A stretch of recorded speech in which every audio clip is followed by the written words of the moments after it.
Shivani baby ஓடியாராங்க பொன்னியத்தன்னு கூப்பிட்டுக்கிட்டே. Ponni சொல்றாங்க, நீ வந்தது வீட்ல யாருக்காச்சும் தெரிஞ்சுச்சுன்னா உன்னைய திட்ட போறாங்க ஷிவானி. பொன்னியத்த, நம்ம 2 பேரும் பார்க்க போலாமா? வீட்ல யாராவது கேட்டா நான் சொல்லிக்கிறேன் அப்படின்னு சொல்லிட்டு ஷிவானி பொன்னி கூட பார்க்க போறாங்க.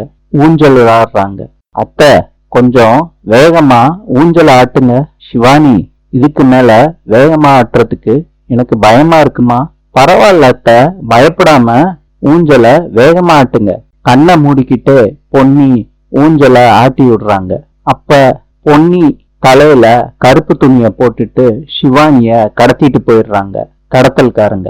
பார்க்கு வாட்ச்மேன் கிட்ட கேக்குறாங்க, அண்ணே, இங்க தனியா நின்னுகிட்டு இருந்த ஒரு பொம்பளை பிள்ளைய பாத்தீங்களான்னு.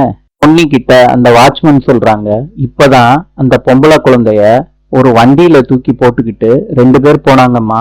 அந்த வண்டியையும் காட்டுறாரு பொன்னி கிட்ட. பொன்னி அலறிக்கிட்டு வீட்டுக்கு போறாங்க. வீட்டுல ஏன் அழுகுறன்னு பொன்னிய கேக்குறாங்க.